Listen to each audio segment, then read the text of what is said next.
All right, welcome back to Modified Fate. I'm Cheese. Our keyword for our trigger for this episode is Ensorcel, and it is a double mask trigger. Once per activation, target takes a non-bonus action that does not attach upgrades or list models by name. The action is chosen and controlled by this model. As I think it's only on Zoraida. I could be wrong. You can Euro Bay to have more obey. Yeah. I'm pretty sure that's the only one. Yeah. And this is Kiro talking, and Crop is also here. I am here. What have you guys been up to? Any plans? I'm currently assembling Armigers for 40k. Disgusting. Sorry, since we were talking about this before the podcast, I'm like, yep, nope, this is gonna be great. No, I played Wheelman in what is, as far as I know, about his third game of 40k. And yet he has one of the most attractive armies I've seen. Like, he's a good painter. He's a really good painter. And his guys all looked sweet. And basically there was a turn where I was like, where he goes to charge me, and I'm like, you could add this to it. Okay. You could also add this. Okay. You could also add this. And then my unit was gone. The unit that had my warlord in it was gone. Completely gone. So, I played myself. It was fine. All right, But that's enough of that. And My other goal I'm just is assembling models. Otherwise, I that's need the to only thing I'm assemble doing. better keywords. and you two went to a tournament in Lansing, was it? A few weeks ago. Any notes from that tournament that you can think of? So that tournament I played McMorning and Sanitary because I was like, I just want to get practice with this because he seems fun. And the big takeaway from that was, I have no idea how you played this guy before Ezekiel, because Ezekiel's too fucking good with him. Like, literally, the first round, Ezekiel had effectively generated 6 corpses for McMorning. So at the end of that round, I had like 4 corpses on the board and a flesh construct and 2 different things with McMorning's upgrades on them. And that map was terrible for me because it was this map was like a bunch of buildings, so it was a bunch of narrow places to move. Stuck, and my opponent was playing Red Chapel. But my opponent was newer, so his positioning was not super great yet. But if he had been on point, it would have been really tough. As it was, I was able to kind of weather that. But my big takeaway was Ezekiel's too freaking good with him. It's amazing. And that was also the first time I got to use Ezekiel. And I'm looking forward to trying him with Reva, because I'm guessing there will be similar ridiculousness. Yeah. So I'm pretty confident when we were talking, and Kuro and I agreed that Ezekiel probably will get nerfed, but we'll see. No, don't do it. What about you, Kuro? Anything from that tournament? Well, we were locked into Masters for that event. So Oh, okay. yeah. So I didn't pick what I was playing until I saw my first table, and I played Hoffman, and I ended up 1-1. And I made some mistakes. I learned some things, but I feel like my first table was pretty bad for a terrain. It was It a was lot of, certainly not set up to help you out at all. yeah, it was a very open if you were shooting, and I didn't bring enough guns. Interesting. And then, was it this past weekend we went to a tournament? Yes, last weekend. Up in Grand Rapids. The Breach Burnt podcast guys were there. Any notes from you guys? I was gonna say was that the main guy that I was playing the first time? I think it's Scott. Yeah, Yes. Scott. Yep. Yeah, I played him first round. He was playing Nekoma, which I played a lot because cheese likes her. That's fair. She's good. And it was a tight game. I made a couple of mistakes. The big one being I let him get one of my Kruligans on the second round. When I could have instead activated the Kruligan first to teleport it out of harm's way, which I didn't do. So he jumped on that opportunity to kill a Kruligan, which is absolutely what you do to them. So um, that made it real rough. That game was 6-3, and then my other two were both 5-3 my win. Nice. And I played Curai second round, and then I played Insanitary McMorning the third round, which kind of cemented the fact that I've played Old Hob twice, and both times it was deathbeds on Raid the Vaults. And those two things play to everything you want him for. Like, he is so rough to remove from a place. He is so many corpses for your deathbeds. He can move other people away from things. He's just good. I need to try him in other situations, but specifically, deathbeds he's amazing, and Raid the Vaults he's real solid. So, Yep. And then Kuro, you played the buy in round 1. What about your other 2 rounds? I played the organizer round 1, and he played Neverborn. So I technically lost 4-6, but he gave me the win 4-2 because he was the TO. He played Zoraida 2. And then I proceeded to play Neverborn the entire time.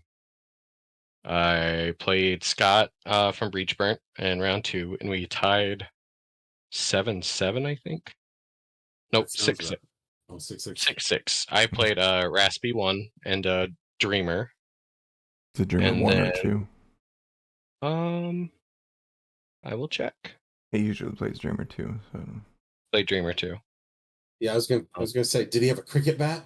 Yeah, he played Dreamer 2, and we tied 6-6. And then the final round, I played Cheese, ironically, and I actually played Hoffman that round. it was a very good game. And very tight. So yeah, I played Neverborn for 3 rounds. It was awful. Yeah, and I played the guy Crop played in the final round, first round. It was 8-1 me. It was his third game of Malifaux. Yeah. It was his third game of Malifaux, but he played very clean. Seemed to know his stuff pretty well. He just didn't know what I was doing, obviously. Evidently, he was using an outdated card for the Iron Mother. Yeah. He was using Cruel Disappointment pre-nerf against Crop. It happens. Second round, I played Brian from Breachburnt podcast, and I basically lost Titania on turn 2. I still think it's the right play what I did with her, but beyond that, I lost by 2 victory points, and it's almost entirely because of Nightcrawler Network. Yeah, it's real strong. Yeah. The indie guys said that big terrain pieces like that, they usually divide into sections so that you can't do things like the Nightcrawler Network did against me.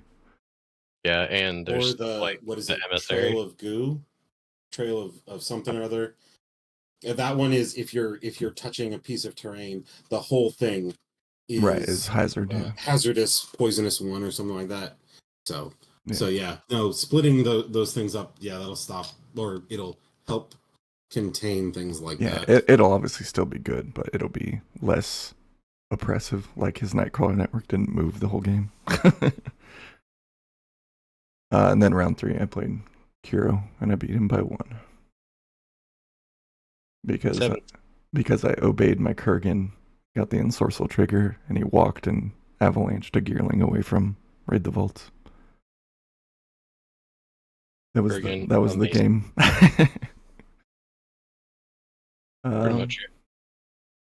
And then today we're going over the Swampfiend keyword. And it's a big one, so strap in. I'm going to actually go over the totem first because I'll forget about it if I don't. Well, I mean, it's because both of her interact with it so uniquely. It's pretty intrinsic to how she works. Yeah, and you don't start with it either. It's one of the few totems you don't get for free. I mean, I actually have the alternate of this one, Prince Totem. It's the Voodoo Doll. It's a 3 defense, 3 willpower, 4 move, size 0, which is important for later. You don't hire it at the beginning of the game. When it's summoned, you attach the Voodoo upgrade to an enemy model with an Aura 12 of Zoraida, and that's where the height 0 comes into play, so she can still see over him. He's got Penetrating Stench, which is on most of the Swampfiends. Enemy models that start their activation engaging this model must either discard a card or gain stunned. And then he's Abused Effigy. At the start of his activation, he ends all conditions on him. And then he's obviously insignificant. He's got 3 hit points. His melee attack is range 0, 1-arm scissor. So stat 3 with a mask versus defense. Target suffers 1-2-3 damage. The built-in trigger is Frantic Attack. He suffers 1 damage to take that action again, which will then, when we get to the curse, will deal the 1 damage to whatever's cursed. And then he's got Jinx, which is 10 inches, stat 4 versus willpower. Target suffers 1-2-3 and gains injured 1. Jinx is such a good ability. Yeah, it's probably the one I use most often on him. If I can't get 1-arm scissor on my own models. And then the ability, the action that he has that I've still been trying to find a use for. Of course, it relies on your opponent, so it's harder. Unexpected Connection, once per activation. Target a model with an attached Voodoo upgrade, ignoring range and line of sight. Select one of the target's non-bonus tactical actions that does not attach upgrades, or list a model by name. This model may take that action with a penalty of -2. Oh, see, that's good against Ezekiel because his other action is heals. Like anything that has a heal, this guy can steal it. Yeah, that's fair. As long as it's not a bonus, yeah. Yep. it's just tactical action. Yeah. Mm-hmm. You can steal Chaos Theory from the. Oh my god! Yeah, that's pretty good. I don't even know what you're talking about. The Charm Warder. Charm Warder, yeah. Oh yeah, that'd be good. And then my favorite action on him actually is his bonus action. Served its purpose. Model's controller may draw a card and then kill this model. I don't know why it's misspelled there. Then the upgrade that they attach when they're summoned is Linked Fate. After an enemy Voodoo model suffers damage, this model suffers 1 damage. So if the Voodoo doll takes more than 1, you still take 1 on the cursed model. If an enemy Voodoo doll gains a condition, this model gains the same condition with a value of +1, if applicable. That doesn't look like me. At the start of this model's activation, this model may discard 3 cards or 2 soul stones. If it does so, discard this upgrade. I would love to get into the situation where somebody actually does that. That would be pretty desperate. Yeah. All right, now to the old lady herself. So Zoraida, she's a 16-point master. She's 5 mask defense, 8 willpower, 4 move size 2, penetrating stench, defense trigger with mask that's built in, regret. After resolving, if this action is a melee action and this model suffered damage, immediately end the attacking model's activation. And I did do that against the Iron Matron in that tournament we just went to. That's hilarious. That's pretty good. And then the ability I most often forget, reading the cards. If this model is the crew's leader. After an enemy model in line of sight cheats fate, this model may look at the top card of either fate deck and may then discard that card. And then Eyes of the Night, she may draw a line of sight and range for her non-melee actions from friendly Swamp Fiends within Aura 12 and enemy models with a Voodoo upgrade. And then Voodoo Effigy, at the end of her activation, she can discard a card to summon the Voodoo doll in base contact with herself. She's 12 wounds. She has a melee, Voodoo pins, 0-inch range, stat 5 versus defense, target suffers 1/3/4 and gains injured 1. Don't know any situation I would use that, honestly, unless I'm hitting the Voodoo doll. And then, hitting the Voodoo doll does seem pretty good, depending on what you've voodooed. Yeah, the only issue is she summons it at the end of her activation, so I'd have to wrap around once. Yeah.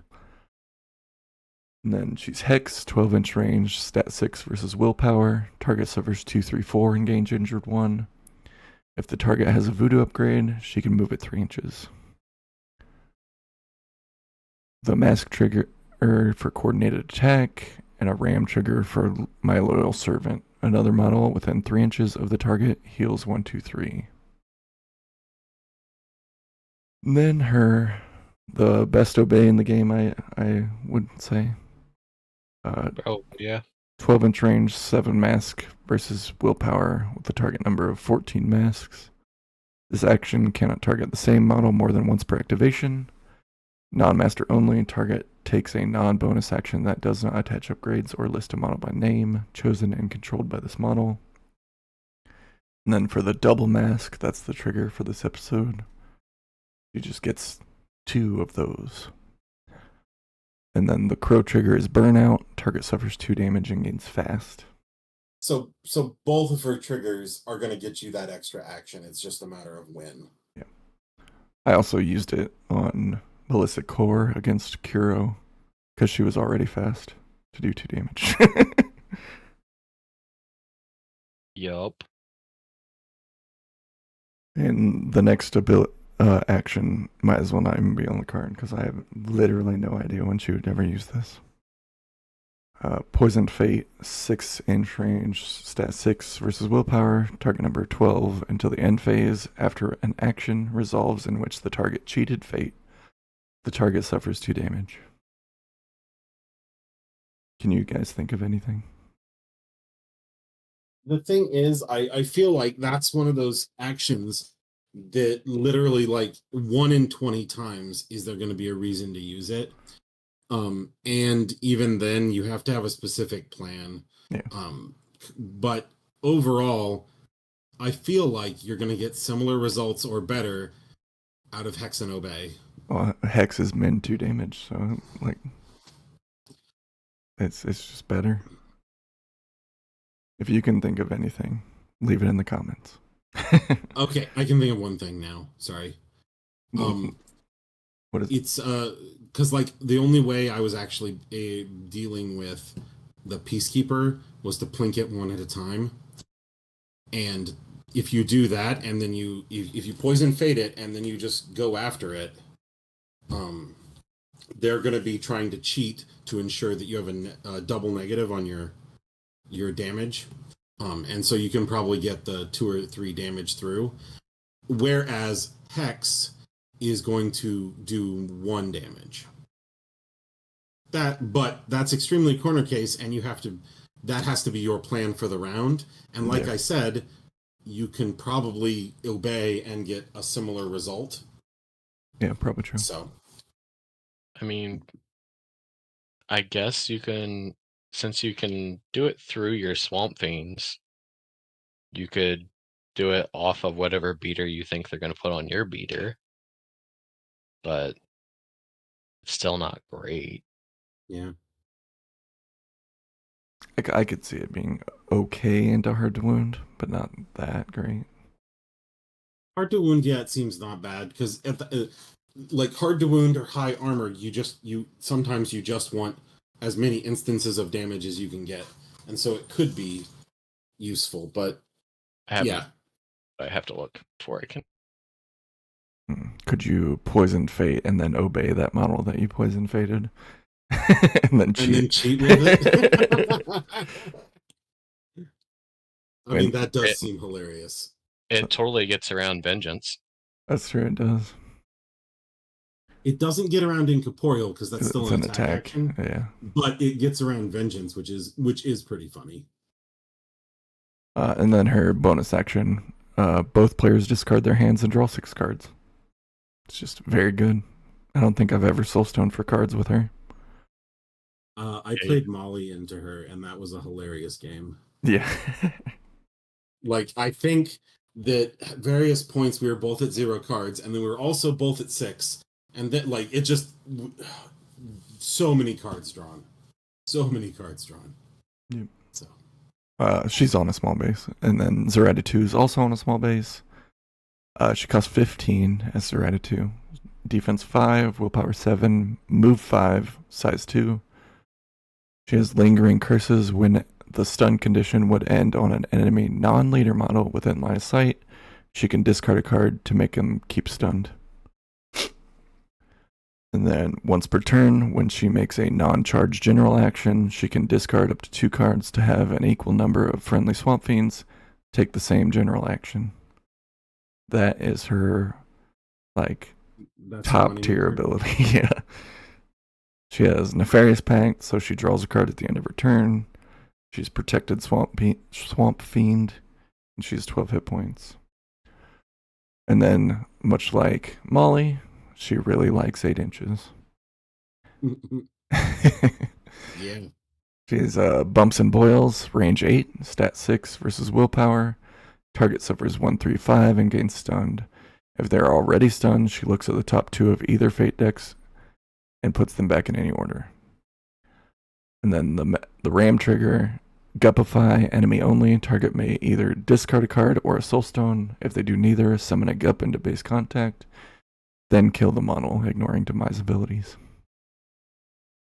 Shocking. So it's an execute that pops out a guppy? Yep. Correct. Oh, man. I think I got it 3 times in her game the other day, Kiro. It didn't matter at all, but... and then she's got Off the Path, which is range 8, 7 Crow stat versus willpower, target 12. Discard up to 2 cards. For each card discarded, draw a card. And move the target 2 inches, 3 inches, 4 inches, based on the value of the discarded card. The built-in trigger is Moth Swarm. Till the end phase, enemy models treat the area within Aura 2 of the target as concealing. And a Tome trigger for draw out secrets. And then her tactical actions, she's got Lost Knowledge, range 8, stat 6, target 11. Remove target marker, draw 2 cards. The Tome... Which is broken by it's good by itself. Oh, but she gets... Molly, that's good enough on its own. She gets 2 amazing triggers, though. She gets a Tome trigger for Lost Effigy. Once per turn, name a puppet of cost 4 or less. When resolving, instead of drawing cards, summon the name model anywhere within 2 inches. So she can summon any effigy, mannequins, her voodoo doll, wicked dolls. I think that's it. Yeah. And then her mask trigger, just Seal Fate once per turn. Choose an enemy model that has not activated this turn. The next time it could be chosen to activate, it is chosen. One of the best abilities in the game there. And then Witch's Brew is her bonus action. Range 8, stat 7, target 14. Other friendly Swampfiend only until the end phase. Increase all of its stats by +1. With a ram trigger to heal it 2, and a mask trigger to do it again, targeting a different model.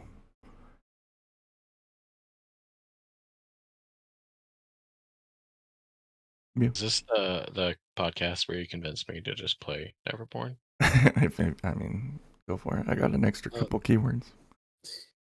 So I just wanted to say that Lingering Curses is kind of dumb, because if you're already stunned and you have to do Penetrating Stench, you always discard. You have to discard a card. So she can basically discard a couple cards to keep things stunned. And if she has her people next to him, she's basically discarded cards to make you discard cards. Yep. And Penetrating Stench is per my model with Penetrating Stench. So if you're engaging two models with Penetrating Stench, you're discarding 2 cards. Yeah, I really think that should be an aura, but that's I mean, I can't win with her, so it's probably fine.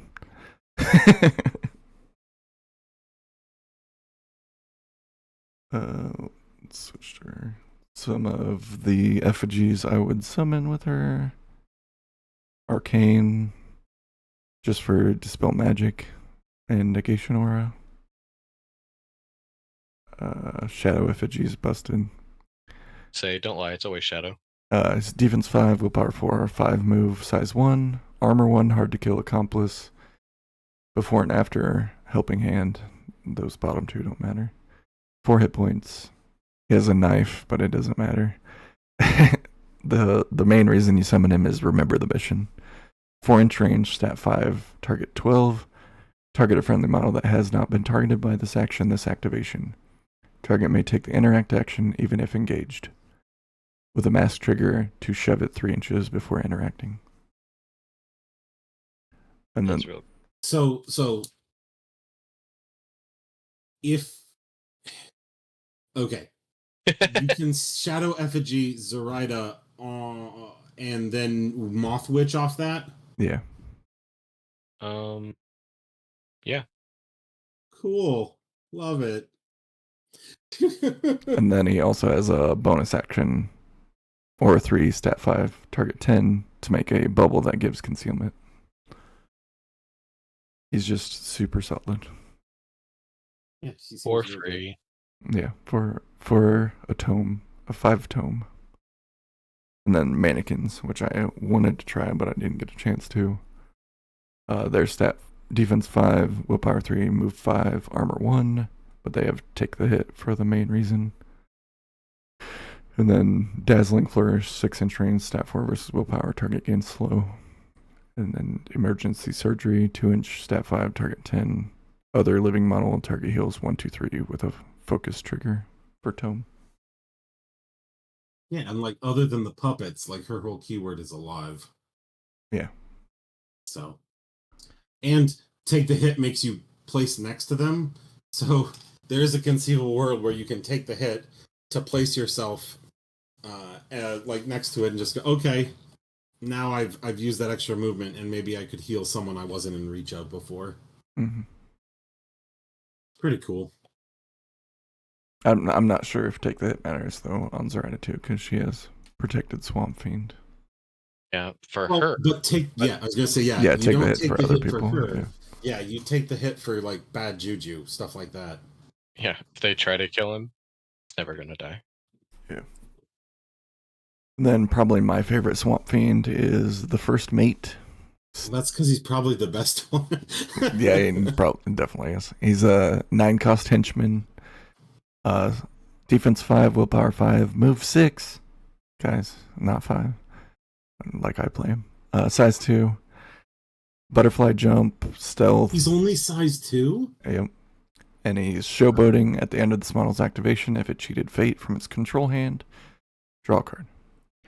And then pounce after an enemy model ends a move engaged by this model. If it is not the enemy model's activation, this model gains fast. With so many movement tricks from Zoraida and the Kurgan, it's pretty easy to get off. Yeah, you can off the path and ta-da. Yep.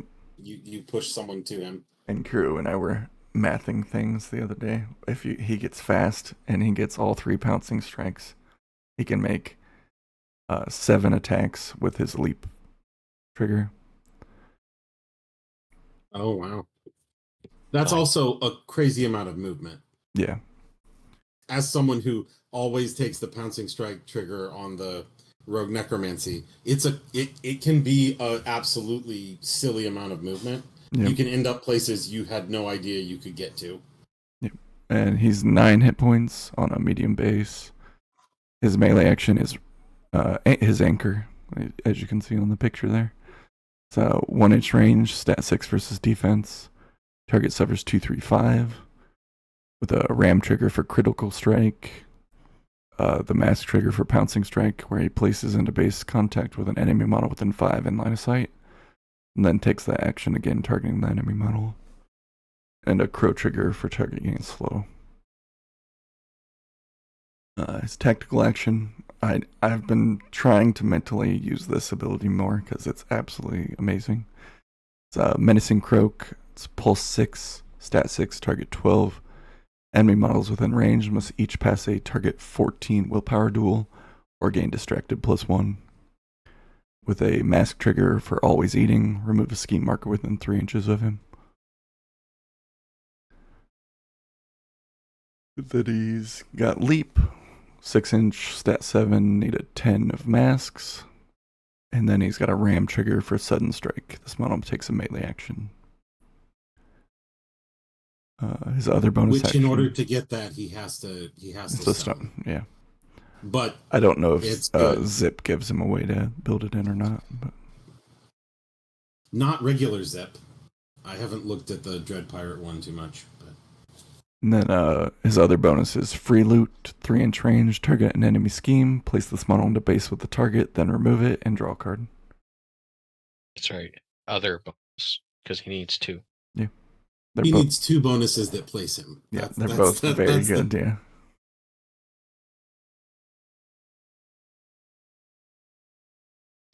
So he goes up to 7 stat with Witch's Brew in melee.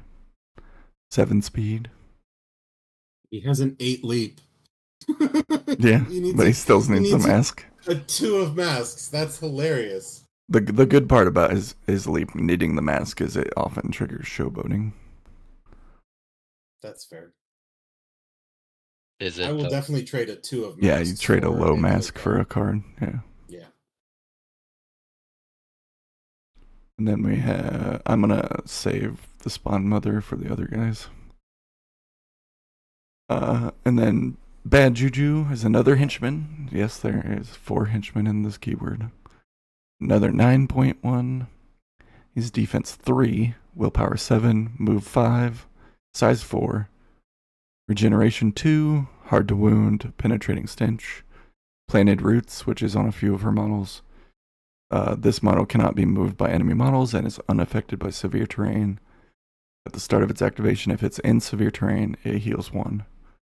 So if it's in severe terrain, this model has regen 3. And then Demise Eternal, once per turn after this model is killed, it can discard a card to heal 4. So he's super tanky, which he needs with defense 3.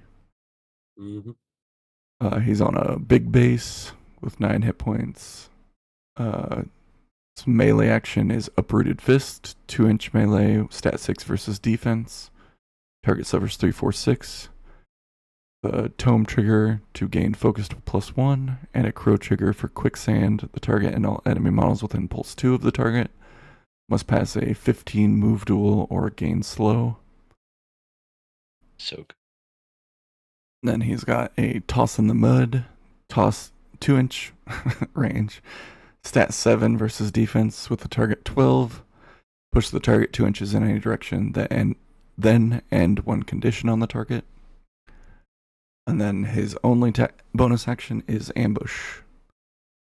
If this model is not in concealing terrain, it discards a card. If it's not engaged, it may move 3 inches. Yeah, he's pretty vanilla, but he's just beefy as hell. He's got some good stuff there, but yeah, he's a wall of hit points. Yeah.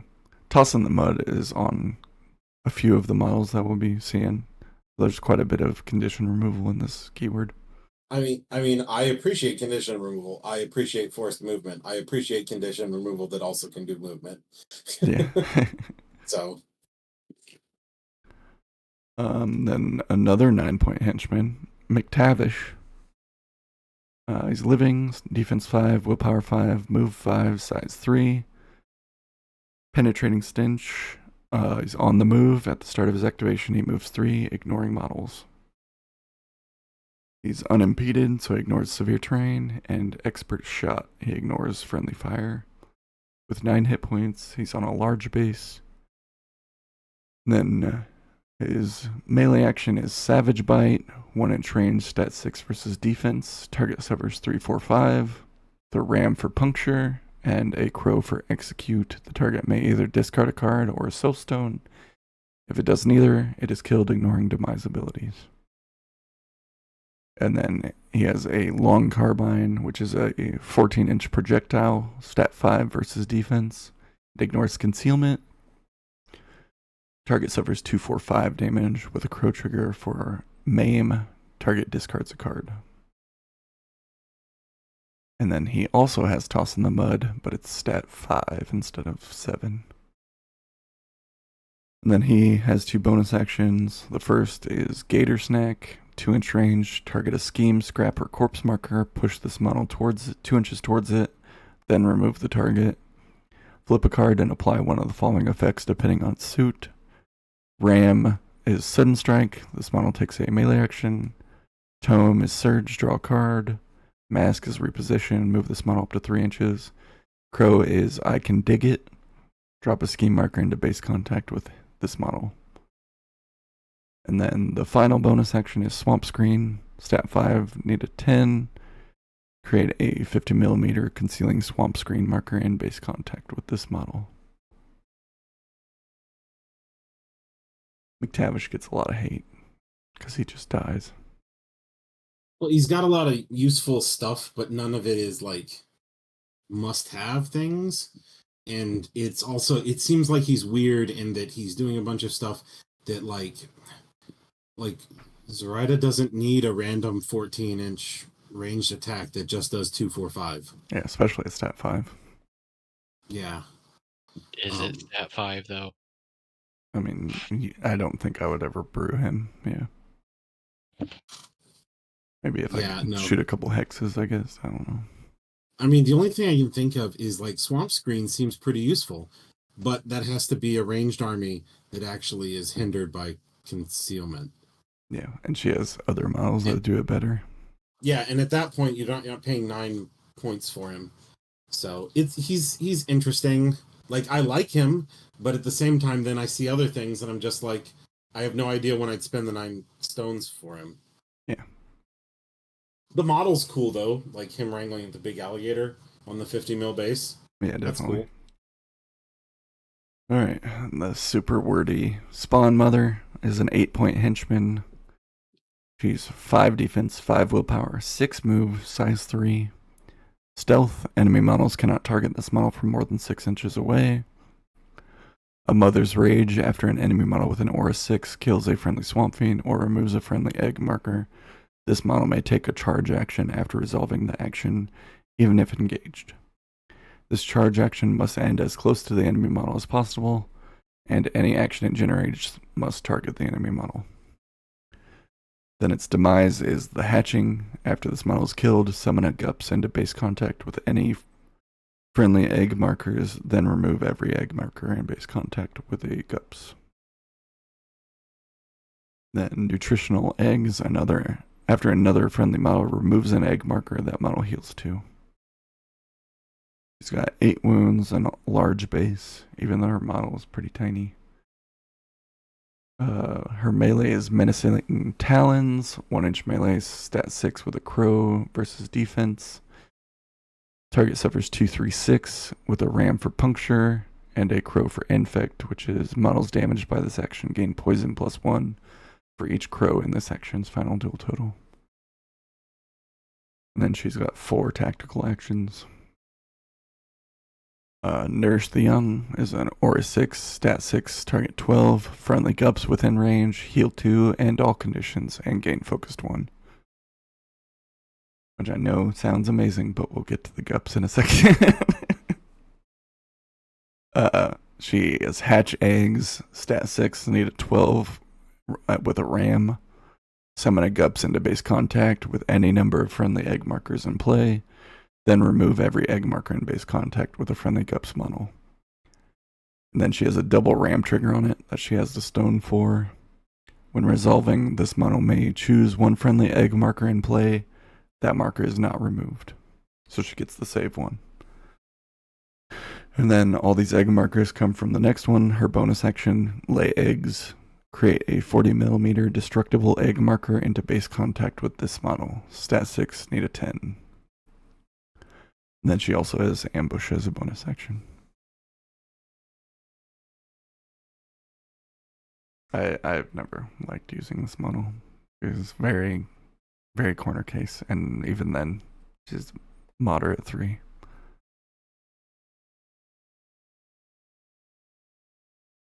It is nice that Zoraida can lost knowledge her egg markers to heal 2, but that doesn't come up that often. So the Gups, they are 3-point minions. You can have 3. Defense 4, willpower 3, move 4, size 0. They also have stealth. And then they're mindless. When they're summoned, they can be treated as already activating, and neither player gains or discards any pass tokens. They are strength in numbers. While this model has half or more of its max HP, it receives a plus to its damage flips. And they are puny. They do not drop markers when they are killed, and they have no engagement range. They have 4 hit points. They're on a medium base. They have a Talon melee attack, which is 0-inch range, stat 4 versus defense. Target suffers 1, 2, 3. Then with a ram, enemy living, undead, or beast only. After killing, replace this model with a Silurid. Then this model, the new model, heals 2. And it also has a crow for infect, like its mama. Then its tech collection, it is annoying, or 2. Until the end phase, after an enemy model within range declares a tactical action other than walk or charge, it gains distracted +1. And it has a leap, which is stat 7, target 10 of masks. So it needs a mask card.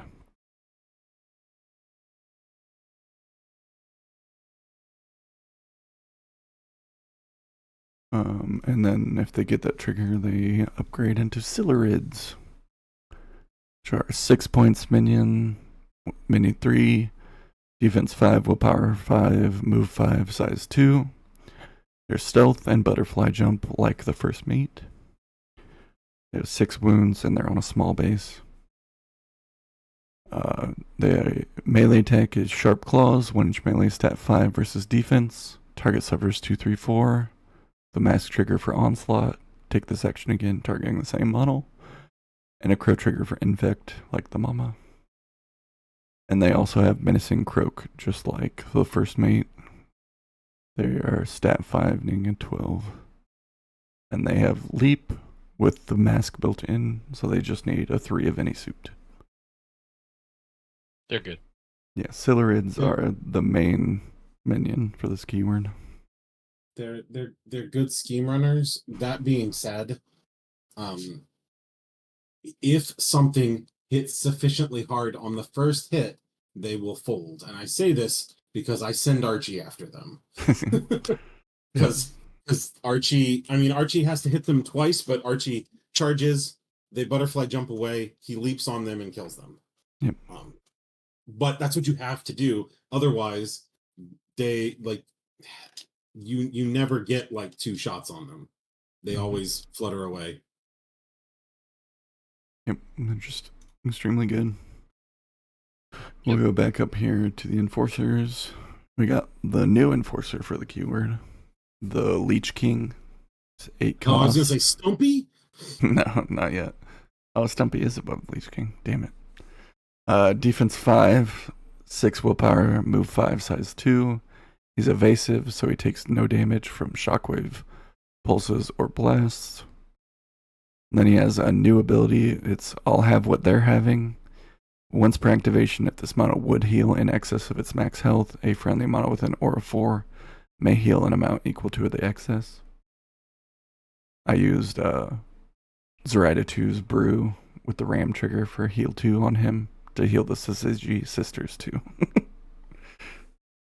We're bouncing it everywhere. And then to trigger that reliably, he's got Regen 1. And he's ruthless, so he ignores terrifying and manipulative of other models. I was about to say, I was like, this keyword seems to have solid willpower all around, but then he just has ruthless to be like, I don't care. There's actually quite a few ruthless models in this keyword too. He's 9 hit points, small base. He's got sharp claws, 1-inch melee, stat 5 versus defense. Target suffers 2/3/4. The ram trigger for drink blood, so any damage he deals, he heals that amount, which he can bounce to somebody else once per activation. And then he's got a crow trigger, infested with leeches. Until the end phase, the target cannot heal. And then his main ability is blood magic, 8-inch range, stat 6 with a crow versus willpower. If the target is at half its max health or below, this action ignores any negatives to the damage flip. Target suffers 1/3/5. With another ram trigger for drink blood, a mask trigger for hemophilia, target must either suffer 2 damage or gain stunned. So if they're already stunned, it just adds 2 to the damage. So it becomes a 3/5/7. And then the crow trigger that's built on his infect, which we've seen several times already. So that action right there seems really good with the voodoo doll. Yeah, I've used it on the voodoo doll. Because hemophilia and infect are both really great triggers to just randomly give to someone. Yeah. And it's the other thing, 2 damage on the min. 1 damage on the min. So you do it twice, yeah. The other thing is the damage from hemophilia is a separate source of damage. So if they have armor, it's going to apply to the damage flip, and then it's going to apply to that. Yeah, and they always suffer 1 from the curse, so it would be 2 instances of one. Yeah. No, I was saying if you were actually, like, if you were targeting a peacekeeper, right? Yeah. That has armor 2, it would take the armor off of the initial hit, and it would take armor off of hemophilia, so it would be 2 instances of 1. But that's still, it's an extra instance of damage, which is great. So. Yep. And then Clue of Leeches, an 8-inch range, stat 5 versus defense, needing a 16 of crows. Ugh. And it's once per turn, enemy only. If the target is at half of its max health or below, this action receives a +1 crow, +1 and a crow, so if that wasn't clear, to its stat. Summon a giant leech with slow into base contact with the target. And then his tactical action is a bonus bloodletting, range 8, stat 6, needing a 10, friendly only, and a condition on the target. The target suffers 1 irreducible damage. So you blood magic the voodoo doll, and then you bloodletting it? Yeah, I've done that. I did that to the Iron Matron. That's hilarious. Or the giant leech you summon, you take the slow off of it. Nice. And then speaking of the giant leech, they are a 5-point minion. You can have 2 of them. Defense 5, willpower 4, 6 move, size 2. They also will have what you're having. They have latch on. Enemy models in base contact with this model suffer -1 defense. They are stinky, penetrating stench. They have stealth and 5 hit points. And they're on large bases. Their melee action is Bloodsuck, 0-inch range. It's actually pseudo stat 5 because of latch on versus defense. Target suffers 2/3/4. This model heals 1. And then the ram trigger is drink blood, crow trigger for infect, and a mask trigger for stagger. Models damaged by this action gain staggered.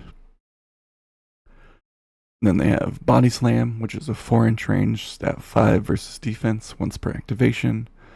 Place this model into base contact with the target. The target suffers an amount of damage equal to this model's size.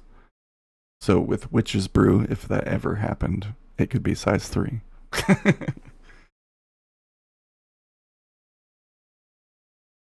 And then its tactical actions, where there's 1, 0-inch range, stat 5, needing a 16. Enemy only. If the target is at half max health or below, this action receives a +1 to its stat. Summon a giant leech with slow into base contact with the target. The summon model suffers 2 damage. So you summon 1, and then it immediately does this if you have another 10 in your hand. And their bonus action is Sense Weakness, 8-inch range, target an enemy model with less health than its maximum health. Move this model 3 inches towards the target. Pretty good addition to the keyword. I've used it 3 times now. And they're very good. And then we have Stumpy, which I am super irritated. I had to buy an entire box to get. You had to buy 3 other models you will never use. Yeah. So Stumpy is a 6-cost enforcer. She's defense 6, willpower 4, move 4, size 2. She's got ramming speed. This model's melee actions generated by the charge action receive +1 and in any suit to their final duel. Then she's Stampede. When she charges, she can suffer 1 to deal 1 to models in base contact with her. She has Trample. This model can move through other models. She's planted roots like Bad Juju earlier. She has 8 hit points for a 6-cost model. She's on a medium base. She has an axe, which is 1-inch melee, stat 5 versus defense. Target suffers 245. The mask trigger for Timber. Target must be within 1 inch of blocking and or severe terrain. Target gains slow. And then a crow trigger for Rampage. Push this model 5 inches, ignoring any models such that this model moves through the target. Models this model push through in this way must pass a 13 move duel or suffer 1 damage. And then she has Toss in the Mud at stat 5. And she has a mask trigger on it. Stuck in the Swamp. The target and any enemy model in the same terrain as the target, if any, gains staggered. So you can do that on your own model to give it staggered and stagger an enemy.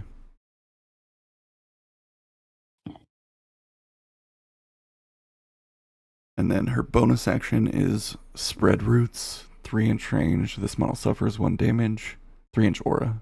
Until the end phase, enemy models treat the area within range as severe terrain. So then you can push them in the mud, and anyway. Yeah. What'd you think of Stumpy when I played her into you, Kiro? I think it's pretty good. That's why I made a take it out quickly. Yeah. Granted, when you Witch's Brew it and its axe becomes stat 7, Yeah. it's a little scary. So I was 7 on the charge. Yeah. Yep. And it's defense 7. Yeah. I just didn't want to mess with that, so I deleted it as quickly as possible. Yeah, that's fair. Yeah, a model with 6 defense and 8 hit points is kind of awesome. 7 for 6 points.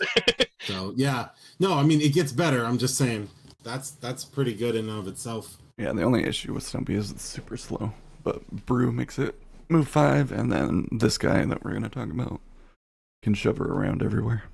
I will say that she's really slow until she gets to charge someone. Yeah. Because the moment she charges someone, she can rampage through them, and so she can end up way further away, but she has to be able to get a successful charge off. Yeah, so. I do wish she had Rush.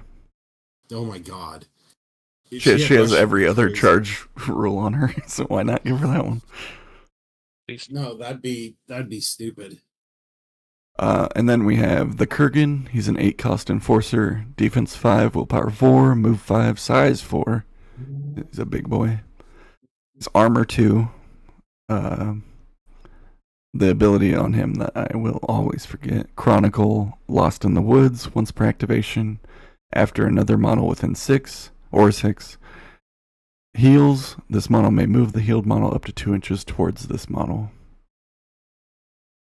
And then Shifting Earth. When this model activates, it may choose another friendly model within Aura 3 and place it anywhere within Aura 3 of this model. So it's like a leap for free for somebody. And then he's unimpeded. 8 hit points, large base. 8 hit points for 8. 8 hit points for 8 cost, and armor 2 is pretty stellar. That feels solid.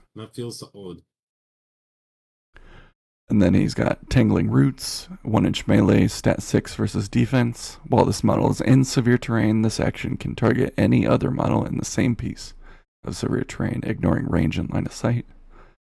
Target Another reason suffers. for good terrain. Yeah, exactly. Target suffers 2, 3, 4 with a ram trigger for heave. Place the target anywhere within 3 inches of this model. And then a tome trigger for spread it around. When resolving, the target suffers plus blast, and models damaged by this action gain staggered. And then he has avalanche, which is his main action. Sorry, He's a hill Avalanche is spirit. dumb. Yeah. 6-inch range, stat 5 versus movement, target 10. Push the target 5 inches in any direction, ignoring models and terrain. Enemy models within pulse 2 of the target must pass a target 13 move duel or suffer 1 damage for each model and or terrain piece moved through this way. Max of 3. And then his bonus action, which I have successfully flipped 1 time in the last 15 turns I've played this guy. Mudslide, Aura 3, Stat 6, target 12. Until the end phase, the area within range of this model is treated as severe and concealing. Friendly Swampfiends and Seeker models are unaffected by this terrain and may treat this model as severe, impassable, concealing terrain marker. If it would be removed this way, it instead suffers 2 irreducible damage. With a ram trigger for bolster strength, friendly models within range heal 1, and a mask trigger for shifted. Choose an enemy model within range. The chosen model must pass a 14 move duel or be placed anywhere within range. He is movement shenanigans, the model.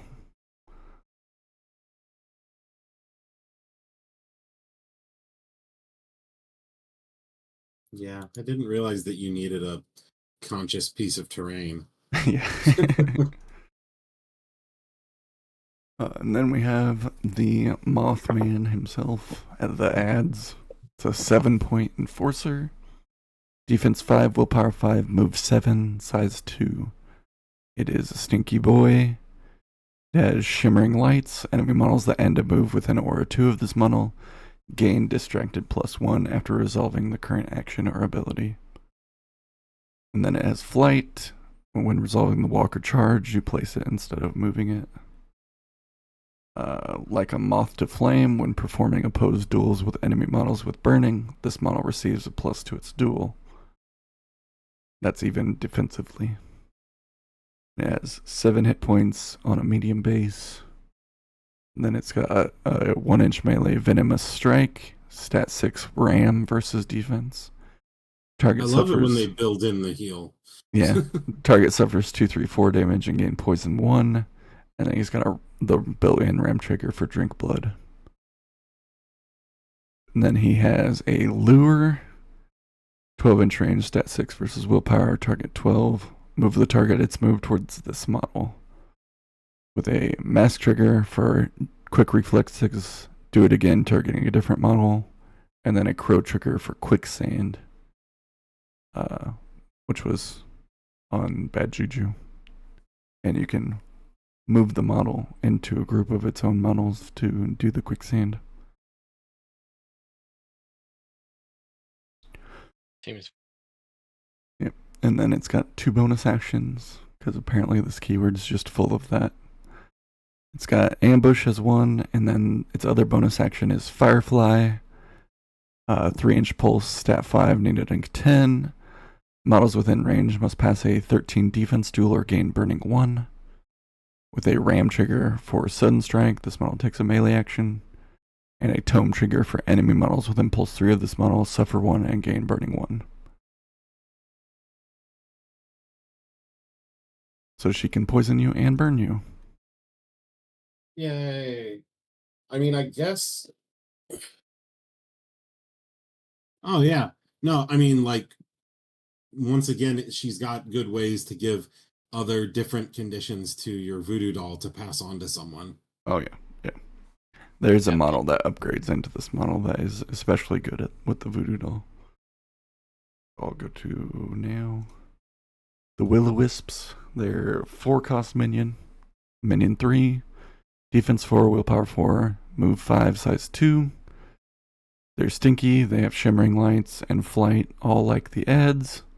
And then they have Bloody Transformation. After an enemy living non-minion model with an Aura 3 is killed, this model may discard a card. If it does so, replace this model with an adds with slow, then the new model heals 3. They're 4 hit points on a small base, and their melee is Distracting Illusion. Distracting Illusion, 2-inch melee, stat 4 versus willpower. Target gains stunned and distracted +1. The mask trigger for coordinated attack, and a crow trigger for delay. Target gains slow.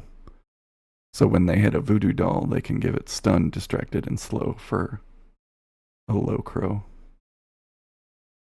Yeah, that's cool. I'm okay with this. And then they also have lure, but it's stat 5, and it's got 2 crow triggers. One is for delay again, and then a crow trigger for no witness. This trigger may only be declared if no other enemy models other than the target is within 12 inches and line of sight of this model. When resolving, the target suffers 1 damage, and damage from this action ignores armor, because that's important. And then I mean, it is, actually. Yeah. For, what's her name? Gorgeous? No, it wouldn't. It No, hers has her stuff. Yeah. And then it also has ambush.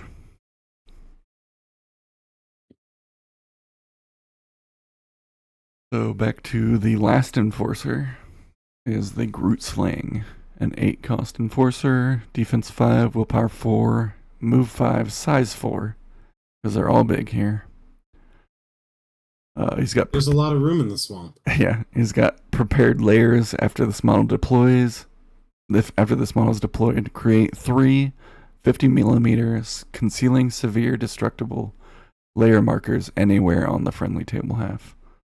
He's stinky, he's unimpeded, he eats his fill.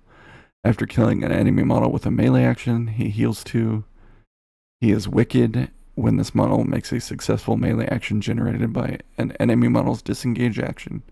This model may resolve the action's normal effect, including triggers, instead of reducing the enemy model's push distance. And then he is blind, so he cannot gain distracted. And then he's 10 hit points for 8 points. And he's a large base, because he's size 4. Obviously. And he's got 2 melee actions. The first is Deadly Claws, 1-inch melee, stat 6 versus defense, target suffers 2/4/5. The mask trigger for Slink Away, place this model into base contact with the nearest friendly layer marker. And a crow trigger for Mutilate, when resolving, if the target has slow, it suffers +1 damage, otherwise it gains slow. And then Barbed Tongue is a 2-inch melee, stat 6 versus move, target suffers 1, 2, 3 and gains slow. The ram trigger for pull and drag, push the target 3 inches towards this model, and a crow trigger for infect.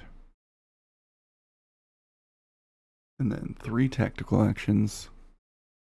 Create layer, stat 5, need a 10, discard a card, create a layer into base contact with this model. Layer to layer, this model must be in base contact with a layer marker, stat 5, needing a 12, place this model into base contact with a friendly layer marker. This model cannot take the interact action this turn. And then he's got a bonus action for ambush. He always underperforms, so try not to take him if you can.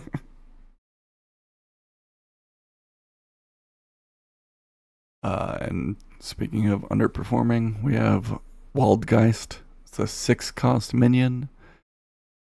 5 defense, 5 willpower, 4 move, size 2.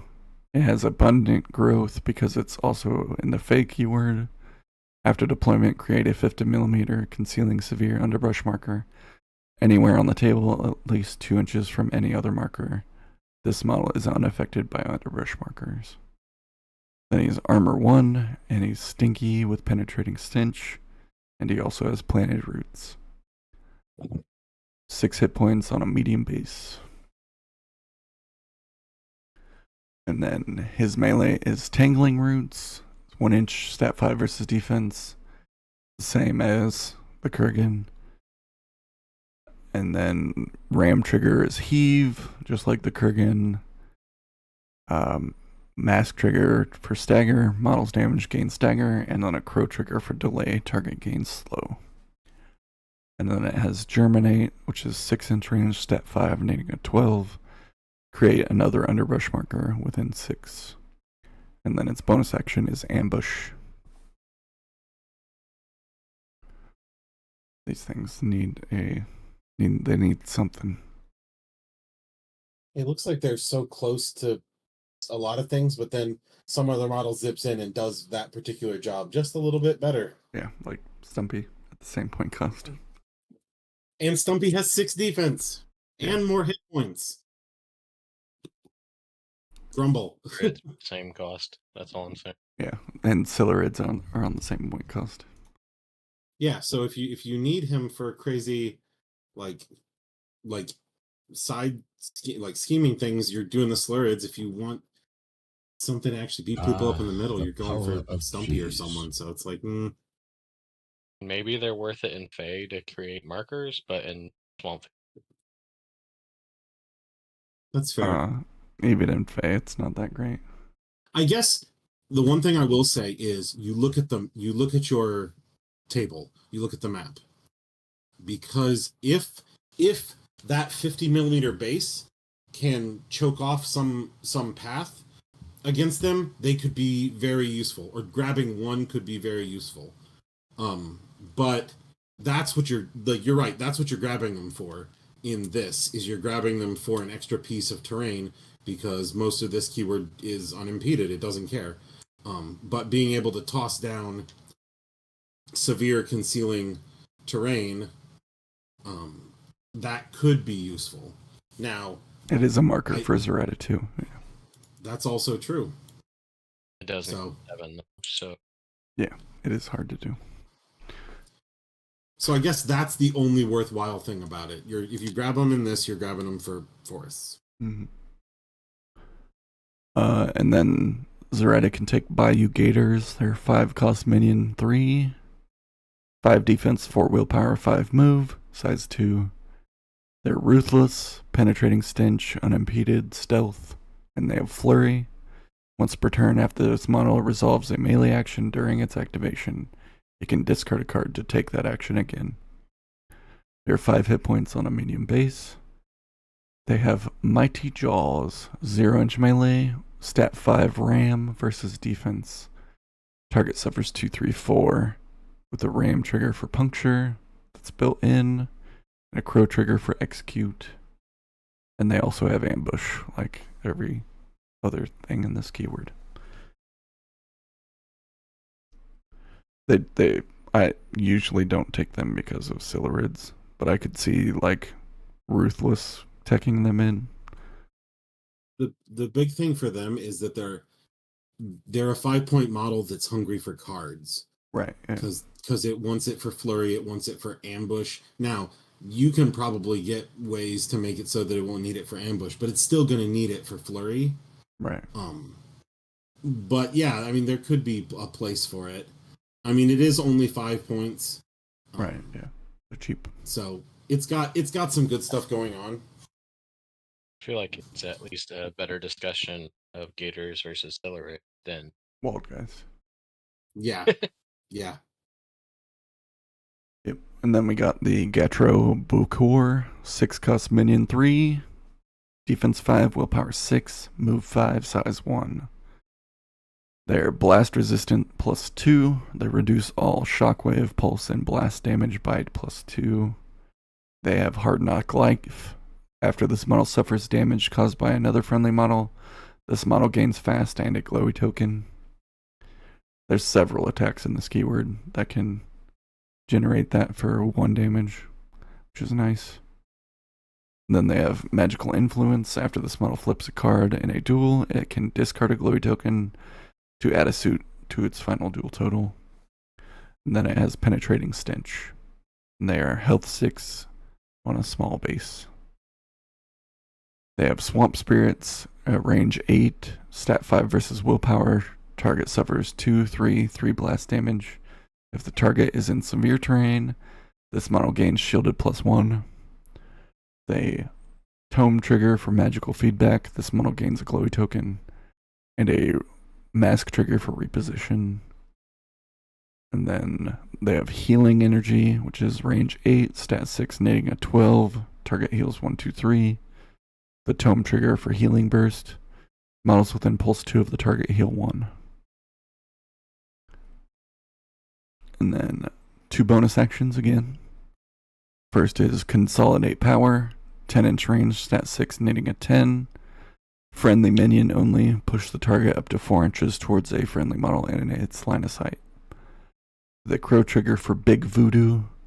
This model or the target must discard a glowy token. Target gains focus +1. And the other is Protective Spirits, pulse 3, stat 7, netting a 12.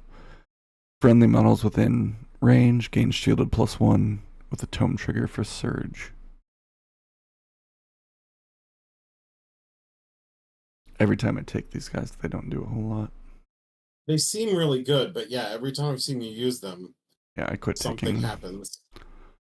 This 6-point cost area is just loaded in this keyword. Well, I mean, when your keyword goes on for days. Yeah. And then there's quite a few minions that are versatiles that Oh, she yeah. likes. Hanamatsu for all the obeys. I can't remember if I went over Hanamatsu in the Savage. But I think Kuro might have gone over Hanamatsu in King Kong. He did. So, You could also do Angel Eyes. yeah. Angel Eyes isn't as good, but Obey is good for everybody, so it's good on everyone. Well, I mean, you like, can the voodoo doll gain focused? Yeah. So there you go. Yep. Like the voodoo doll can gain focused and she can steal it. I mean, I'm sure other people can gain it and she can steal it from them, and that's better, but yeah, I mean, she's just good. Yeah, Angel Eyes is good on everybody. I definitely went over her with Savage, so I don't need Yeah. to again. The Emissary I did not go over with Savage. The Emissary is top tier with Zoraida. He's a 10 cost Enforcer, defense, willpower, and move 6, size 3. It's armor 1, planted roots. Hard to kill when this model suffers damage. If it has 2 or more health, it may not be reduced to below 1 health. And then it has the Land's Hunger. When this model drops a blast marker, it may instead drop a 50mm severe hazardous hungry land marker. It is still treated as a blast marker for the effect. This model is unaffected by hungry land markers. And he has 10 hit points on a large base. And then he has the Tangling Roots attack, just like everybody else that's a tree. At stat 6, a ram trigger for Drink Blood, and a tome trigger for Spread It Around. And then his bread and butter is Roots from Below, 8-inch range, stat 6 versus movement. This action ignores concealment. If the target is in severe terrain, it suffers a negative to resist this action. Target suffers 2, 3 blast. With a ram trigger for pull and drag, push the target 3 inches towards this model. A tome trigger for Spread It Around, and a crow trigger for Quicksand.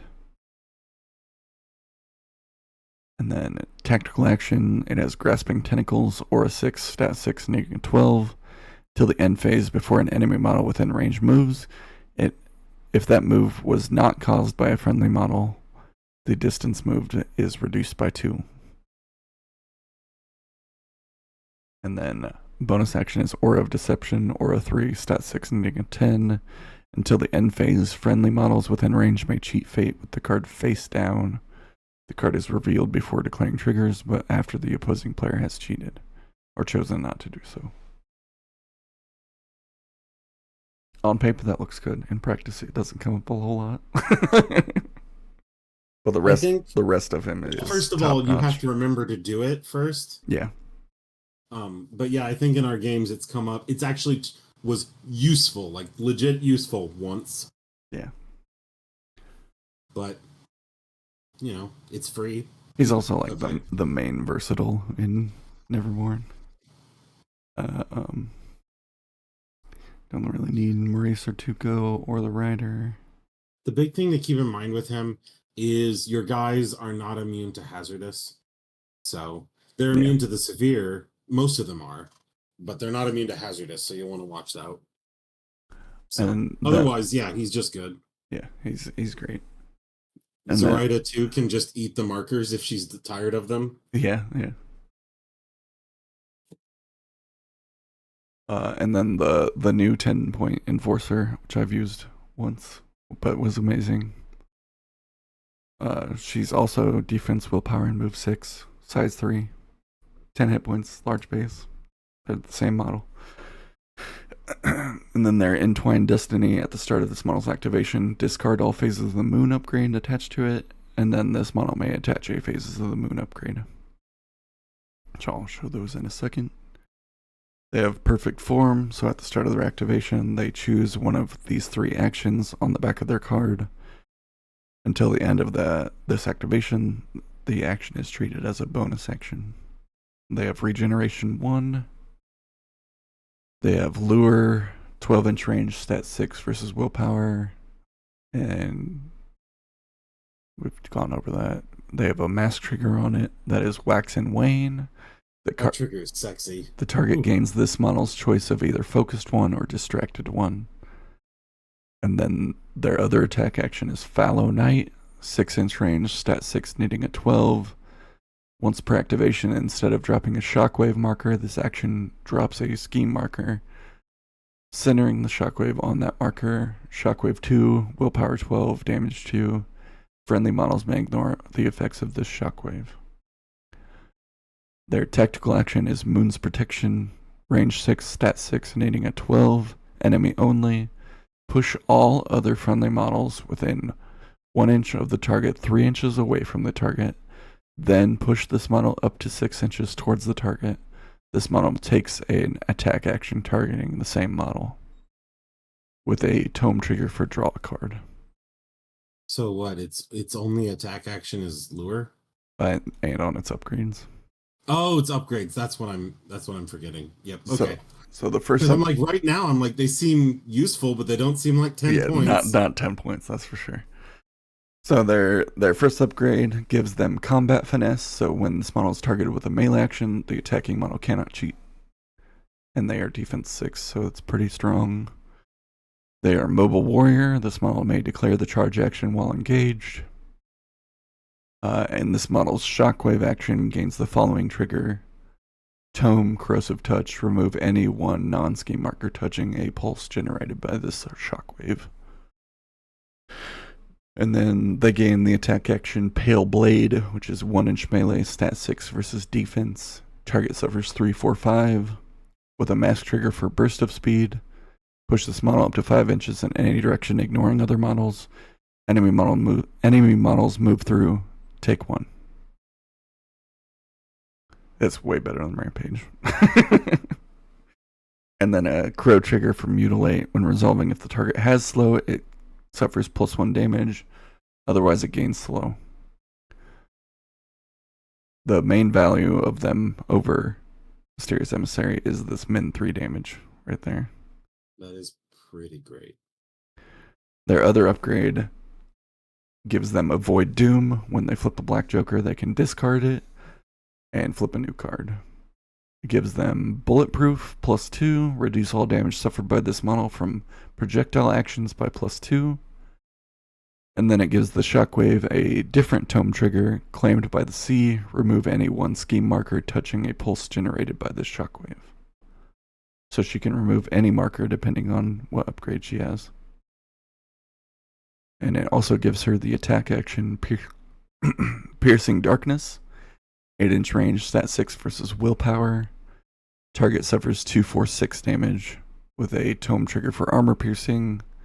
When resolving, damage from this action ignores armor, and a ram trigger for devastating strike.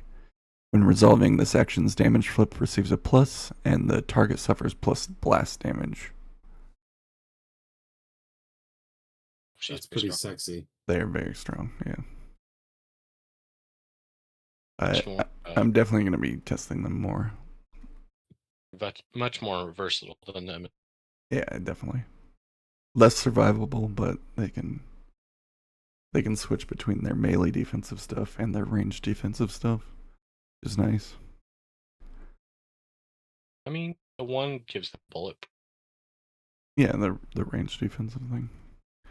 combat there. Yep. They're okay. The main out of keyword hire for Zoraida is the Widow Weaver. So if they click Zoraida, ban Nightmare. The Widow Weaver is 8 cost henchman for the Nightmare keyword.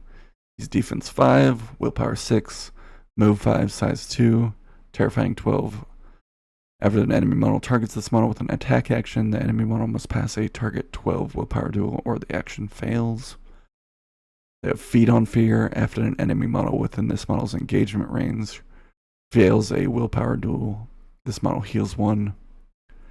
They have Seize Prey. At the start of their activation, they can place themselves in a base contact with a friendly web marker within 12 inches. This model is unaffected by web markers. They have the Stuff of Nightmares. After an enemy model within Aura 6 is killed by a nightmare model, doesn't come up as much out of keyword. But this model gains a stuffing token. Instead of removing a scrap marker to pay the cost for an action, this model may instead discard a stuffing token. And then Nightmare Terror, when hiring, this model is treated as having the puppet keyword. 8 wounds, medium base. They have Venomous Strike, a 1-inch melee stat 6 versus defense. Target suffers 2, 3, 4, and gains poison 1. The Tome trigger for Spin Web, create a 50mm destructible severe web marker within 1 inch of the target. A Mask trigger for Into the Dream Web, place the target into base contact with a friendly web marker within 8 inches of this model. So that's a huge heave if you plan it out right. A Crow trigger for Infect. They have Terrorize, 8-inch range, stat 6 versus willpower. Enemy only. Target is pushed its move in inches away from this model. The Ram trigger for Siphon Life. When resolving, the target suffers +1 damage and this model heals 1. And then the Tome trigger for Spin Web again. The main reason you take this model in Zoraida is Careful Assembly, 2-inch range, stat 7, target number X. Remove a scrap marker within range and name a Neverborn puppet minion. The target number of this action is 10 mask plus the cost of the name model. Summon the name model with slow into base contact with this model. So usually she's going to summon a Stitch Together or another Min 3 model. And then she has bonus action Create Web, which is 6-inch range. Drop a web marker anywhere within range. So you summon the Voodoo Doll with Zoraida 1. The Voodoo Doll kills itself, drops a scrap. Widow Weaver uses that scrap. It's how it goes. It's a puppet factory. And the Stitched that model summons are 6 cost, so the target number of that ability would be 16, so she needs a 9 of masks to do it. But she's a henchman, so she needs a 9 of anything. You can have 3 Stitched. They're defense 5, willpower 5, move 5, size 2. They also have Feed on Fear. They have armor 1. They have Bloated Stitched. After this model suffers damage from a melee action, the attacking model gains poison 1 after resolving the current action. I usually will use the Voodoo Doll's melee against these guys. And then they have Eat Your Fill. After killing an enemy model with a melee action, this model heals 2. They have Fiendish Gamble. Once per activation, if this model would cheat fate, it may instead choose a card its controller has removed from the game and place it into the conflict, that card is no longer considered removed from the game. There's 6 hit points on a small base. They have Sharp Claws, which I think I've read like 4 times now. At stat 5, 2, 3, 4 damage. Ram trigger for Drink Blood, a Mask trigger for Rake the Eyes. Choose a suit. The target must reveal the top 3 cards of its fate deck and discard any of the chosen suit. Place the rest back on top of the deck in any order. And then the reason you're summoning them is Gamble Your Life, 6 inch range, stat 6 versus Willpower. Need at least a 13. Enemy only. If this action fails, this model suffers the effects as though the defending model was taking this action targeting this model. Target suffers 3, 4, 5. They Tome trigger for Bloody Fate. Draw a card. If the target was not killed, discard card. I think against Kuro, I failed this attack at him, and he had a tome in his defense and got the trigger, which is pretty funny. And then its technical action is Lucid Dreams. Reveal the top 3 of this model's fate deck. Choose one revealed non-joker and remove it from the game. Then discard the other revealed cards. So you do this, grab a Severe out, and then gamble your life and cheat the Severe in.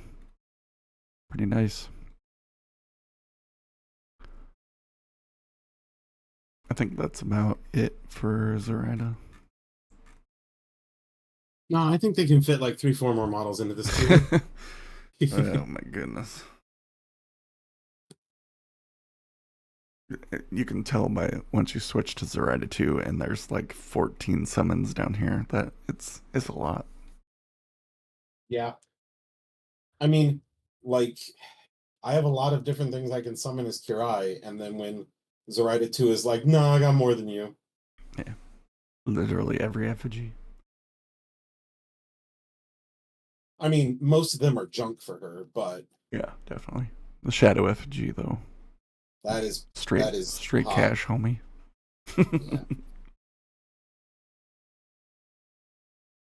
Yeah. You guys got anything else?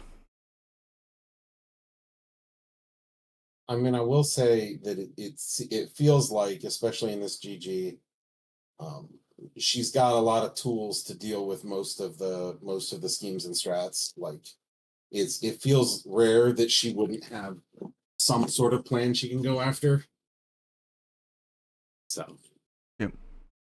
Especially stupid voting shenanigans. She's got voting shenanigans out the yin yang. Yeah, I used her Moth Witch to steal an intel off of Kuro's bookkeeper, interact with the marker next to Zoraida, and interact next to the marker next to Kurgan, all in one action. Stupid. It's beautiful. Perfectly. Fair and balanced. Hey, I lost that game, so it's fair. That was because Your mic cut out. We'll never know. Wukong's awesome. Yeah, true. That does seem accurate. Fact. Straight facts. It's been great every. Yeah, I don't know what Kuro's saying. His mic keeps cutting out. I think he was saying it's been great every time he played it, which sounds accurate too. Yeah, for sure. All right, I think that does it for us. Word. So we'll see you next time. Keep it positive.